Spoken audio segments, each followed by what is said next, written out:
tiga bidang kepegawaian. Sebagai salah satu bank BUMN, Mandiri Taspen terus berupaya tumbuh dengan menargetkan pertumbuhan sebesar 25 triliun di tahun 2019. Direktur Bank Mandiri Taspen, Paulus Endra Suyatna, mengatakan, perkembangan di Palembang terbilang bagus dan memiliki nasabah pensiunan dalam jumlah 15.000. Secara nasional, jumlah aset mencapai 22,7 triliun, tumbuh 40,5%.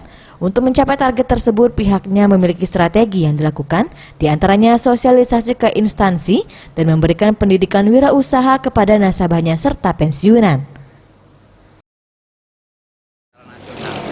Nasional. Kalau untuk kita itu sudah punya pensiun yang berbayar di kita ada 72.000.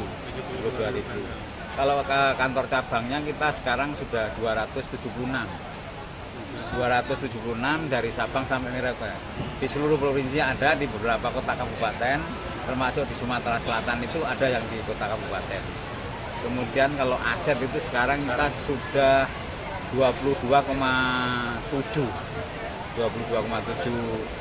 triliun, tumbuhnya sekitar 40,5%. 40,5%. Itu secara nasional. Palembang cukup bagus perkembangannya.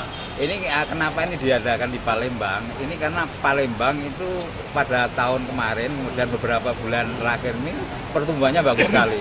Kalau angkanya pastinya itu iya, di Palembang itu mungkin sudah ada 15-an ribu mungkin ya. Ya. Untuk pelatihan ini diberikan agar setiap nasabahnya dapat membuka peluang usaha sendiri ketika pensiun. Tim Liputan Sriwijaya TV.